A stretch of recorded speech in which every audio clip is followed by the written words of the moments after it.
우리 교회에 우리 원로 목사님이신 장재환 목사님께서 성탄절이라는 제목으로 말씀 증거하시겠습니다. 우리 어른을 통해서 오늘 또 듣는 성탄의 은혜, 우리 성전에서 주의 아기 예수님 만났던 시므온과 한나와 같이 오늘 우리 목사님을 통해서 큰 은혜를 받으실 줄로 믿습니다.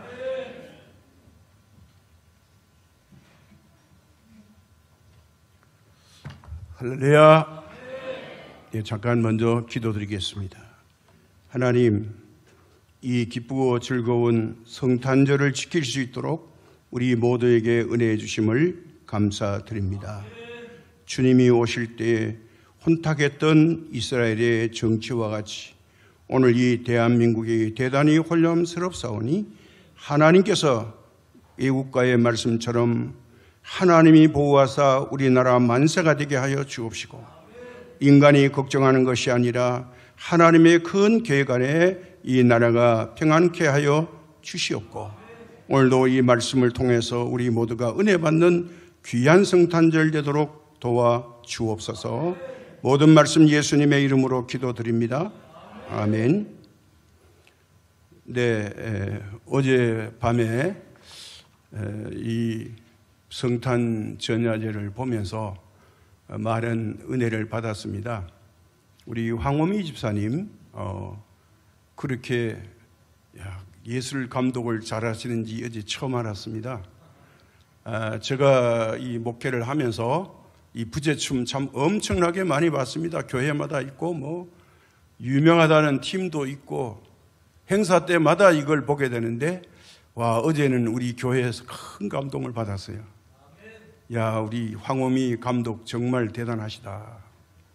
우리 우멘동에서 할 때는 우리 초등학교 교사 분이 이 부채춤을 했는데 그거하고는 비교가 안 될 만큼 정말 화려하고 뜻있고 또 연습 많이 해서 일사불란한 걸 보면서 많은 은혜를 받았습니다. 또 어린 유년부 아이가 끝까지 선생님 보면서 포기하지 않고 따라하는 거 보고 많은 또 은혜를 입었습니다. 우리가 어떤 현상을 두 눈으로 보면서 두 가지가 있습니다. 하나는 은혜 받는가 있는가 하면 하나는 흠집 잡는 거예요. 뭐 저걸 저렇게 해? 은혜를 못 받는 거예요. 왜 보느냐? 단점만 보고 잘못하는 것만 보이는 거예요. 그러나 은혜로 보면 모든 게 자랑스럽고 귀하고, 야, 잘한다, 그렇게 되는 거예요. 모든 실수를 덮어버리는 겁니다. 그게 바로 하나님의 사랑입니다. 우리 일 역사 가운데 하나님이 세상 만물을 창조하시고 모든 동식물을 위해서 한 것이 아니라 오직 인류, 인간을 위해서 하나님이 큰 계획을 세우시고 일을 시작하신 것이 바로 뭐냐? 하나님께서 친히 인간의 몸을 입고 이 땅에 오신 사건. 이걸 바로 우리가 성탄절이라고 합니다. 백화점에 가서 좋은 옷 입고 뭐 좋은 선물 사는 게 아닙니다. 근데 이게 세상이 타락하니까 예수님의 이 성탄절을 변질시켜가지고 장사꾼들이 이걸 이용해 먹는데 우리는 거기에 다 빼앗겼어요. 최고의 선물은 오늘 이 성탄절에 저와 여러분이 우리 마음속에 성령님으로 아기 예수님이 다시 오시는 겁니다. 이것이 최고의 선물인 줄로 믿습니다. 예수님이 우리 마음 가운데 오시면 우리는 이미 구원을 얻은 것입니다. 그래서 성탄절에 대한 이야기는 이제 두 복음서에 자세히 기록되어 있습니다. 마가복음에서는 어떻게 기록하느냐? 예수님의 탄생에 대해서 1장 1절에 육신의 족보 다윗의 가문에서 동정녀 탄생이 이루어질 거다, 이거고요. 그 다음에 2장 오늘 본문에 가면 이제 누가 와서 경배하느냐? 동방의 이방인들의 박사들, 뭐 이걸 마국이라고 그래서 뭐 점수를 가다 뭐 이렇게 하는데 아닙니다. 신분이 귀한 박사들이에요. 미리 아는 사람들입니다. 이 박사들이 또 몇 명이냐, 뭐 3명이냐, 5명이냐, 7명이냐, 이거 본질하는 거 가지고 또 떠드는 학자들이 많이 있어요. 그 5명이 왔든지, 뭐 10명이 왔든지 우리하고 상관이 없어요. 중요하지 않기 때문에 기록하지 않는 겁니다. 성경은 중요한 것만 간추려서 기록한 것이에요. 그래서 1장 18절에 이렇게 말합니다. 예수 그리스도의 나심은 이러하니라. 어떻게 났느냐? 동정녀에서 예수님이 탄생하셨다. 이게 하나님의 능력을 말합니다. 그 다음에 누가복음 1장에서 시작하는 것은 마리아의 잉태 사건은 동정녀 탄생으로 이루어졌고, 또 2장에 와서는 예수님의 탄생 때 이러이러한 일이 있었기 때문에 이건 지어낸 소설도 아니고 이야기도 아니고 현실적 사실이었다. 언제? 2000년 전에 있었던 사건인데 그걸 소상히 밝혀놨습니다. 그래서 오늘 우리는 2024년이 지나서, 원래는 4년이 누락돼서요. 이 학자들이 잘못해가지고, 그래서 나중에 공의에 이거 4년 바꾸면 혼란 오니까 그대로 4년 인정하고 빼먹고 지금 시작하자. 그래서 2024년으로 이 기독교 회의에서 확정을 하니까 세계 모든 나라가 오늘은 2024년 12월 25일입니다. 물론 이제 지구가 공전하고 자전하니까 조금씩 차이는 있지만 12월 25일은 온 세계가 성탄절로 지키게 되는 겁니다. 누구의 날이니까 가능할까요? 주님의 날이니까 가능합니다. 지금으로부터 2000년 전에 유대인들은 로마 정부의 식민지로 이제 침탈당했습니다. 그래서 이 혼란한 유대인들 가운데 예수님이 오시는데 세 가지의 혼란한 사항이 있었습니다. 첫째는 뭐냐? 정치적으로는 암흑시대입니다. 식민지이기 때문에. 둘째로는 헤롯 왕의 비인격적인 행동으로서 사회적으로 도덕적으로 암흑시대였습니다. 세 번째는 종교적 암흑시대에서 정치가 교회를, 성당을, 종교를 장악해서 성전을 정치적 도구로 삼는 바람에 이 종교가 그만 정치와 결탁을 해가지고 합작을 하는 바람에 종교가 타락하게 됐습니다. 이런 시대에 예수님이 탄생하시는 겁니다. 사회, 문화, 종교, 또 식민지니까 경제도 찬탈당했겠죠. 모든 시대가 캄캄하던 시대에 예수님이 탄생하십니다. 그래서 이렇게 암울한 시대에 오신 목적을 갈라디아서 4장 4절에 이렇게 성경은 말합니다. 4절과 5절에 때가 참에 하나님이 그 아들을 보내사 여자에게서 나게 하시고 율법 아래에 나게 하신 것은 율법 아래에 있는 자들을 속량하시고 우리로 아들의 명분을 얻게 하려 하심이라. 율법 아래에 있는 우리들을, 죄로 말미암아 죽을 수밖에 없는 우리를 우리의 죄에서 구원하실 분으로 예수님을 이 땅에 보내신 사건이 바로 성탄절이라는 겁니다. 그래서 이름을 어떻게 해야 된다, 이것까지 하나님이 정해 주세요. 마태복음 1장 21절에 이렇게 말합니다. 1장 22절 아들을 낳으리니 이름을 예수라 하라. 이는 그가 자기 백성을 그들의 죄에서 구원할 자이심이라 하라. 예수란 이름이 자기 백성을 자기 죄에서 구원할 자, 이런 우리 말의 뜻이라는 거예요. 그래서 이 하나님이 친히 인간의 몸을 입고 이 땅으로 오신 사건이 바로 2024년 전에 일어났는데 이걸 히브리 말로 임마누엘이라 한다, 이 말이에요. 하나님이 인간이 되셨다. 이게 이사야 7장 14절이죠. 동정녀 마리아의 사건을 이야기하면서. 그런데 우리가 예수님의 탄생 사건은 마태복음과 누가복음에 있다 그랬죠. 자, 그런데 마태복음은 유대인들을 대상으로 쓴 복음서인데 누가복음은 이에 반해서 이방인들을 대상으로 해서 기록한 성경입니다. 그런데 참 재미있는 사건이 있는데, 사실은 예수님의 탄생 소식을 제일 먼저 들은 사람이 누구일까요? 바로 아기 예수님이 태어나기 2년 전부터 본국을 떠나서 걸어온 동방의 박사들, 그리고 유대인들 대표로는 베들레헴 들판에 양치기를 하던 목자들입니다. 자, 마태복음은 경배자가 유대인들의 대표가 아니라 이방인의 대표 동방 박사들이 먼저 찾아왔다고 오늘 2장 1절에 기록하고 있죠. 자, 그런데 거꾸로 누가복음은 유대인들의 대표 목동들이 아기 예수님께 찾아와서 경배드렸다. 이게 참 재미있는 기록이에요. 그런데 놀랍게도 이들의 신분을 비교해 보면, 자, 귀한 신분과 천한 신분의 대표입니다.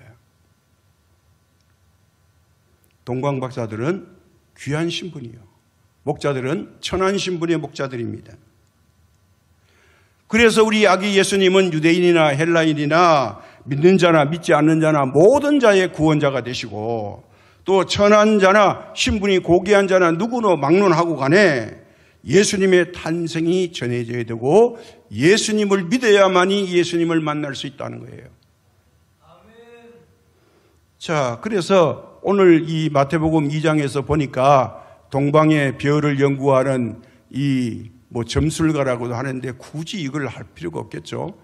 어쨌든 아기 예수님께 이방인의 대표로서 제일 먼저 경배하고 이 목자들보다도 더 예의를 갖춘 사람들은 동방 박사들입니다.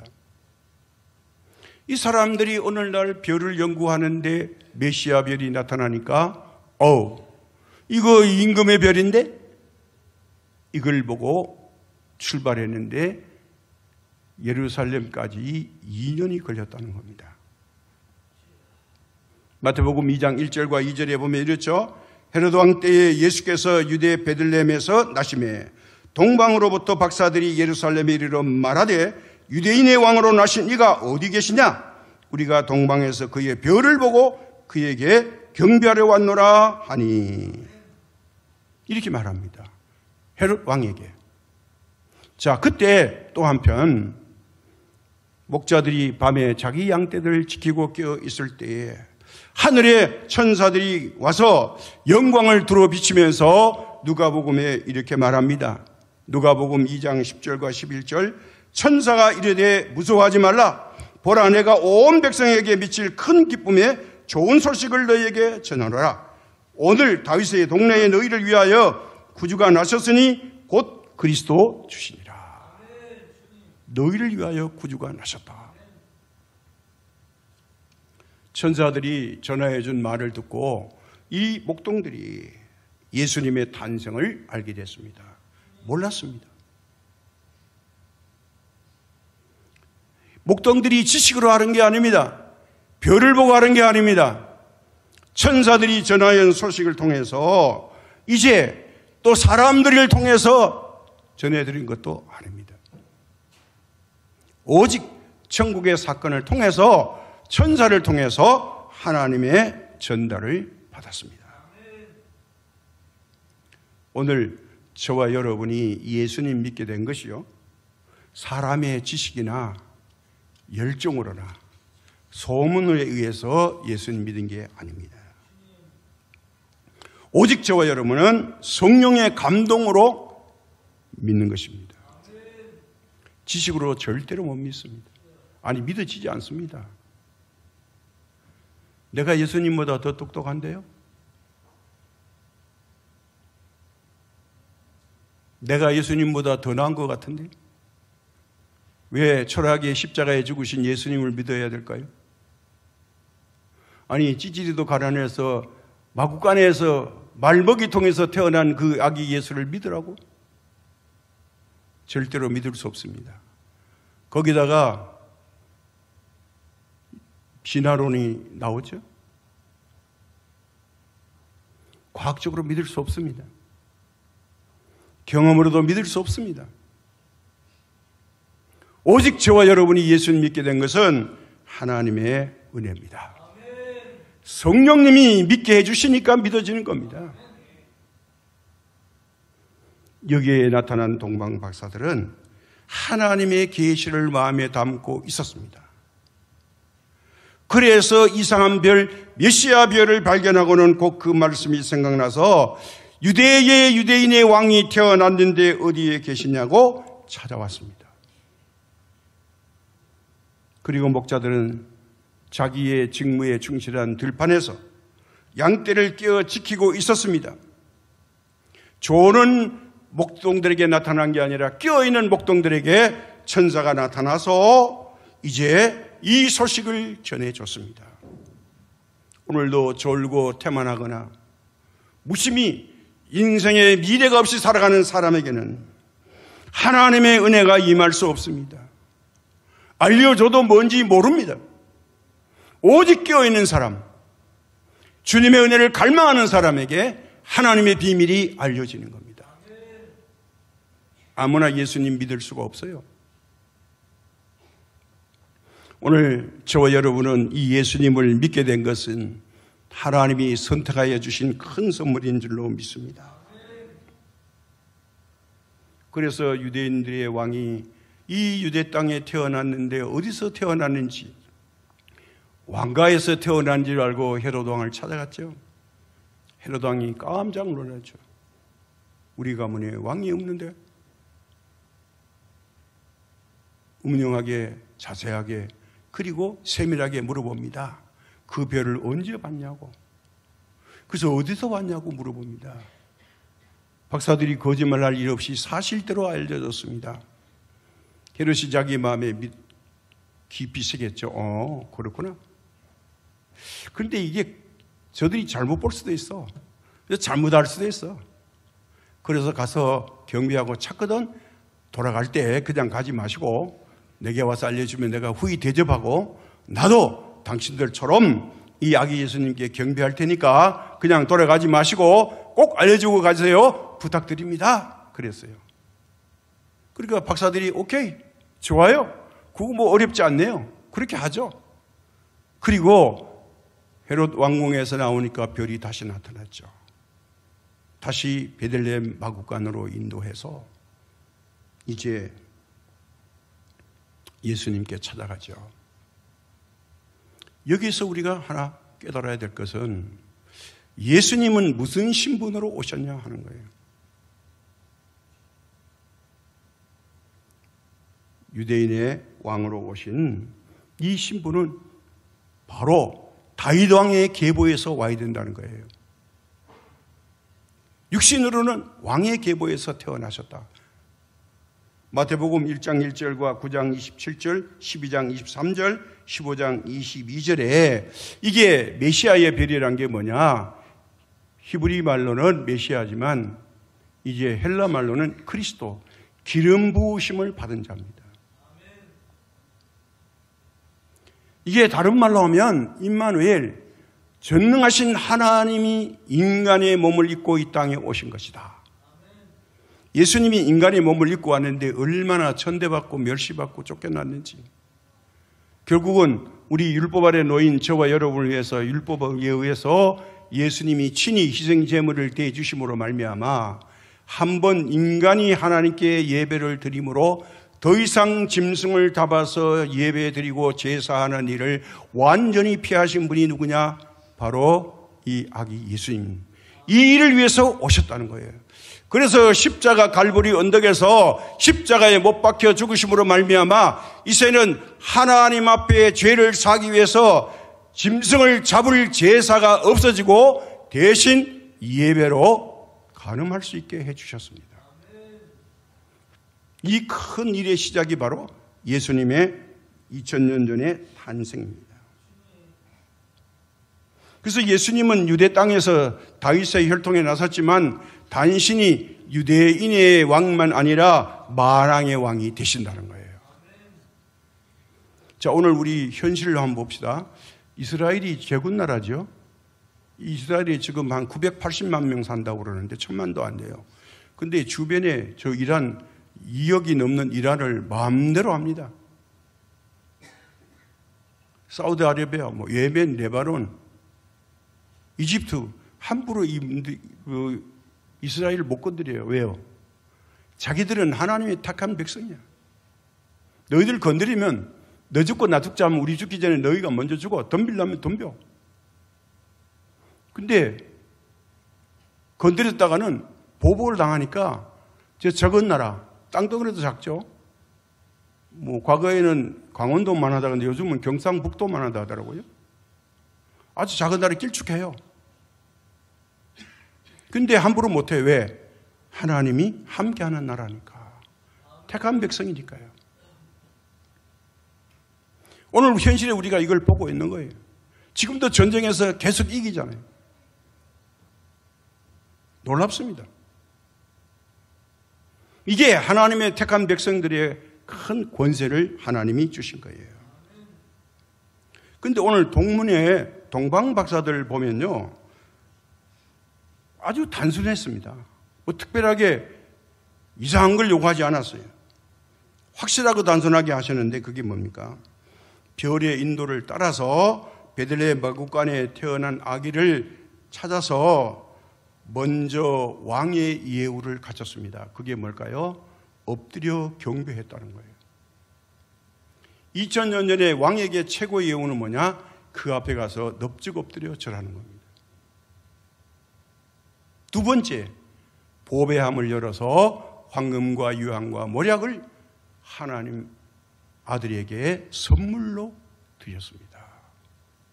그러니까 왕에 대한 예우를 철저히 한 거예요. 이게 깨어있는 박사들의 행동이었어요. 자, 그래서 당신은 왕이 맞다는 거예요.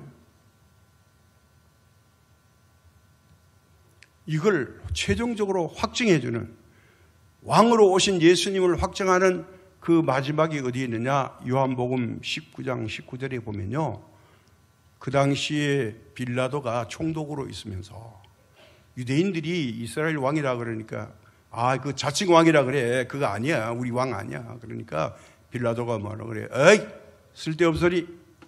내가 쓸 것을 써서 나사렛 예수, 유대인의 왕. 죄인들의 머리에는요, 죄패가 있거든요. 이 사람이 뭐 때문에 죽는지. 그 빌라도가 예수님 죽이려고 찾아보니까 죄명이 없어. 여론에 밀려가지고 할 수 없이 예수님을 십자가에 못 박는데 죄명이 없으니까 뭐라고 쓰느냐? 이 사람은 나사렛 예수인데 유대인의 왕이라는 거예요. 근데 다른 제수들은 다 죄패가 하나인데 유일하게 예수님의 죄패는 3개가 붙었어요. 그게 뭐냐? 히브리 말로, 이태리 로마 말로, 그리고 헬라 말로. 죄패가 붙었는데 1, 2, 3일 있는데 똑같은 내용인데 언어가, 문자가 다 달라요. 그거 갖다 붙인 거예요. 왜 그랬을까요? 하나님의 비밀이 여기 있죠. 그 당시에도 사회 문화와 강대국들의 언어로 이 아기 예수님이 사명을 완수하는데 유대인의 왕 나사렛 예수가 지금 죽었다는 거예요. 누굴 위해서? 모든 사람을 위해서 죽었다는 거예요. 이 증거가 빌라도가 실수 아닌 실수를 통해서 된 것이 아니고 하나님의 뜻대로 이렇게 되었다는 것이 성경에 기록하고 있습니다. 누가 정의를 내렸느냐? 재판장 빌라도가 정의를 내렸는데 나사렛 예수 유대인의 왕이었다는 거예요. 왕이 이 죄인으로 죽으면 안 되잖아요. 그래서 빌라도가 손을 씻으면서 이 피에 대해서는 나와 상관이 없다고 말했어요. 그렇습니다. 오늘 현대에도 예수님을 찾고 믿는 사람들의 그 목적이 다양합니다. 어떤 사람은 사업 때문에, 어떤 사람은 자녀 문제 때문에, 어떤 사람은 부부 문제 때문에, 또 어떤 사람은 정신적 수양이나 정치적 도구로 삼기 위해서. 우리 선거철만 되면 정치인들이 교회로 막 몰려오죠. 정치적 도구로 삼으려고. 그러나 저와 여러분은요, 예수님이 있는 목적이 우리 구원을 얻기 위함이라는 거 잊지 말아야 됩니다. 여기는 사회, 정치, 경제, 문화를 강론하는 곳이 아닙니다. 오직 예배는 하나님 말씀만 전해야 됩니다. 이걸 들으려고 오셨고, 우리 여기에 모인 목적은 예수님께 영광 돌리고 찬양하고 예수님을 경배하기 위해서 온 거지 다른 목적이 없는 거예요. 근데 많은 분들이 마이크를 잡으면 그만 재미있게 하겠다고 막 세상 이야기하고 웃기고 배꼽 잡다가 갔는데 예수님은 한마디도 안 해요. 세상 것은 얻은지 모르지만 구원을 이루지 못합니다. 목적을 잊어버린 거예요. 그러면 성경은 그런 게 없냐? 다 들어있어요. 여러분 성경 많이 읽으세요. 자문을 많이 읽으시면 삶의 지혜, 사업의 지혜가 거기 많이 있습니다. 시편 아가서를 읽으면 시적인 감동이 많이 있습니다. 성경이 다 말해주고 가르쳐주고 있어요. 성경을 읽으면 되는데 안 읽고 성경은 소용없다고 자꾸 덮어버려요. 그게 오늘 우리가 현대를 살아가는 저와 여러분이 크게 실수하는 겁니다. 하나 예를 들어볼게요. 오늘 우리가 잠시 후에 성탄 감사 예물을 드릴 터인데 이 마음과 물질로 예수님이 나를 구원한 그 값을 치를 수 있을까요? 우리의 물질로 내 마음을 다 표현드릴 수 있을까요? 내가 태어날 때 5만 원짜리 들고 엥 하고 온 것도 아닌데 빈손 들고 이 땅에 왔어요. 몸에 시너라기 하나 걸치지 않고 왔어요. 근데 살다 보니까 내게 가지고 있는 것도 많고 내 주변에 얻은 것도 많아요. 근데 하나님 앞에 예물 드리려면 왜 그렇게 아깝게 여기지고 10,000원이냐 50,000원이냐 이거 가지고 갈등합니다.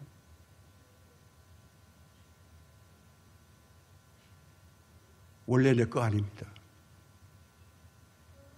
종이 중에 가장 귀한 종이가 뭐예요? 그림 그려놓은 거. 이걸 사람들이 화폐라 그러죠. 거기다가 금액 발행해 놓은 거. 대한민국에서는 한국은행 총재 도장만 지키면 이게 진짜입니다. 이게 같은 종인데 값어치가 있는 거예요. 이거 하나님 앞에 조금 드렸다고 자랑합니까? 그거 누가 주셨는데요? 하나님이 주셨죠. 건강, 내가 노력해서 가지고 있습니까? No. 하나님이 주신 거예요. 모든 게 하나님이 주신 거예요. 아무것도 없는 새 주셨는데도 불구하고 하나님의 은혜를 까먹고 내가 하나님보다 더 월등하다는 생각. 이게 엄청난 교만인 것입니다. 모든 것은 하나님으로부터 왔기 때문에 우리는 오직 충성과 헌신과 봉사와 감사로 섬겨야 합니다. 이게 우리의 본분이에요. 자, 그러므로 이 예수님은 이 땅에 오심으로 말미암아 이제 결론을 내려볼게요. 우리 인간의 삶의 중심은 누구라고요? 예수 그리스도이십니다. 예수님이 저와 여러분의 삶의 중심입니다. 자, 오늘 본문에 보니까 아브라함과 다윗의 자손으로 이 땅에 오신 것은 바로 예수님이 임마누엘의 사건이라고 말씀드렸습니다. 모든 인간을 죄에서 구원하기 위해 오신 사건이라고 말씀드렸죠. 자, 그러면 오늘 이 역사의 중심으로 저와 여러분은 방금 담임 목사님이 선포했죠.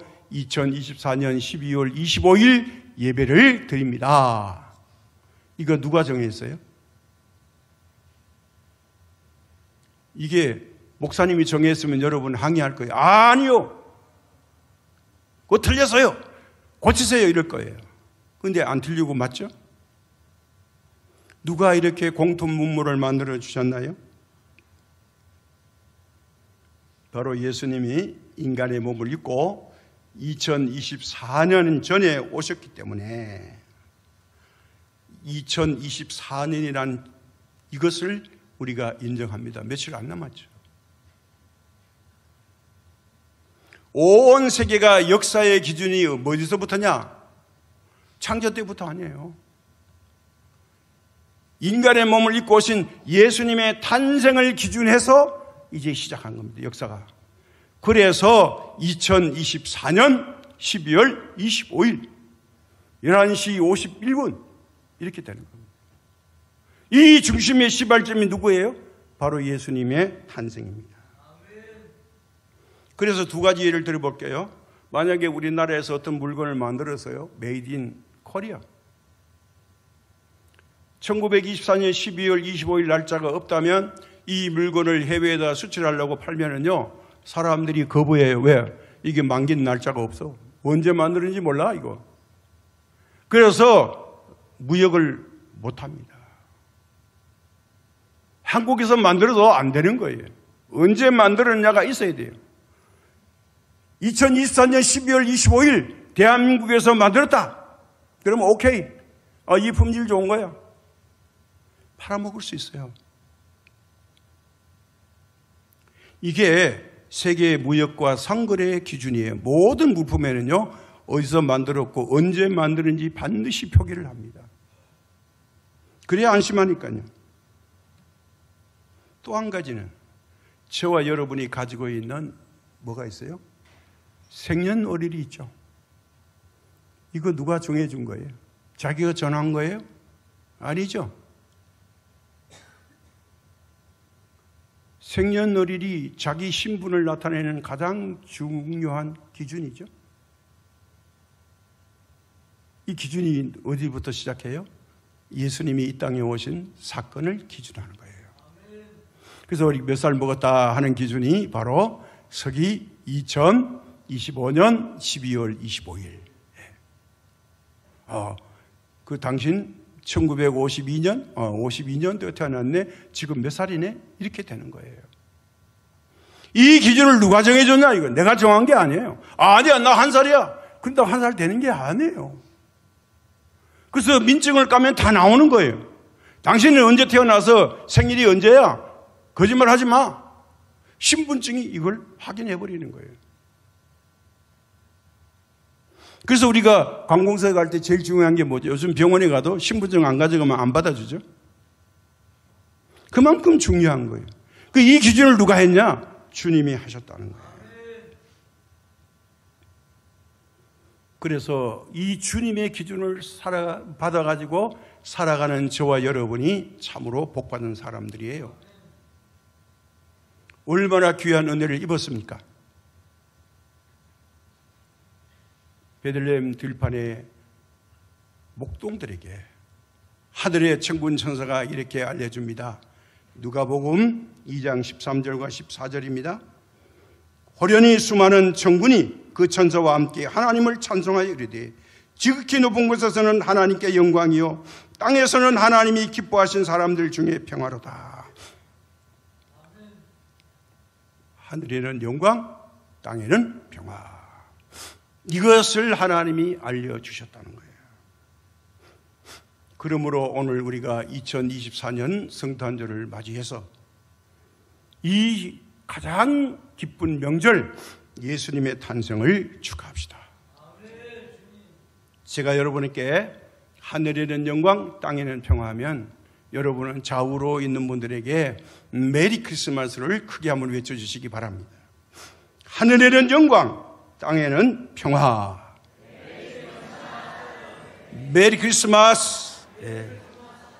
여러분 모두를 예수님의 이름으로 축복하면서 땅에 기름진 축복과 하늘의 신령한 복을 함께 받으시기를 예수님의 이름으로 축복합니다. 하나님 아버지, 2024년도 성탄절을 우리에게 허락하시니 감사드립니다. 오늘 예배에 참여한 모든 주의 종들 일일이 하나님께서 만문을 여시고 그들에게 성령을 한없이 부어주시사 2024년 전에 아기 예수님의 탄생이 아니라 성령의 감동으로 거듭나는 예수님의 은혜가 임하게 하여 주옵소서. 예수님의 이름으로 기도드립니다. 아멘.